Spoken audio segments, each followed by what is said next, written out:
বাড়ি থেকে, পাড়াতে সবাই জানতো মামুন এটা এত ভালোবাসে।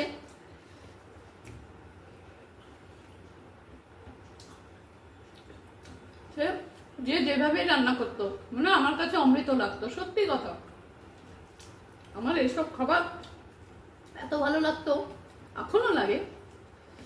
এখন ওই যে নিজের মন চাইলো বানিয়ে নিলাম।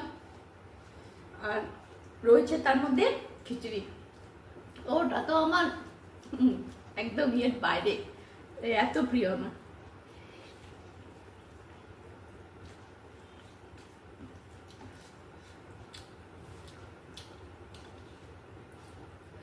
এই লঙ্কাটা এত ঝাল, দেখো এত ঝাল খেয়েছি, তার মধ্যে আবার এই লঙ্কাটা আবার খেতে ইচ্ছে করছে। দেখি একটু একটু, বাপরে বাপ,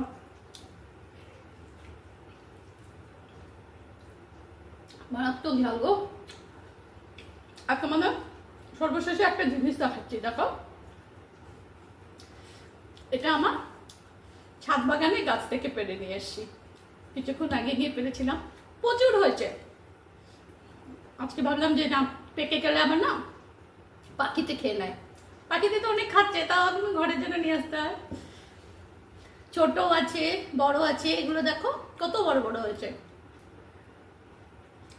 আরো মানে গাছে পুরো ভরে রয়েছে। এখনো কাঁচা আছে, কিছুটা এরকম কালারের আছে, আস্তে আস্তে ধীরে ধীরে পারবো ওগুলো।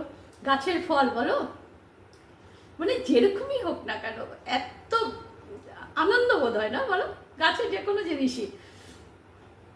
কিনে তো আমরা সর্বদা খাই, কিন্তু বাড়ির জিনিস বাড়ির জিনিসই হয়। আর এটা প্রচণ্ড মিষ্টি, অনেকগুলো পেরেছি, পুজো দেওয়া হয়েছে, ঘরেও খাওয়া হয়েছে, নাইনা করে তোমার 3-4 বছর থেকে এগুলো খাচ্ছি একই গাছে।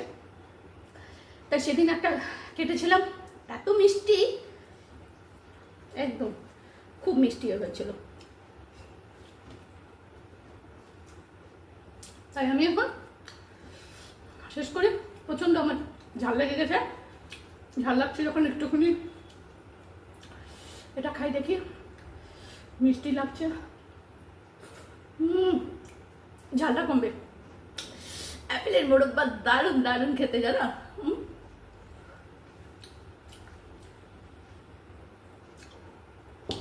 এক জার বানিয়েছিলাম, শেষ হয়ে গেছে, ঝাল লেগে গেছে। তোমরা সবাই ভালো থাকো, খাওয়া দাওয়া করো, আবার কাল দেখা হবে, ঠিক আছে? সকলে ভালো থাকবে, পাশে থাকবে, সুস্থ থাকবে, মন ভালো রাখবে, সর্বদা হাসি থাকবে।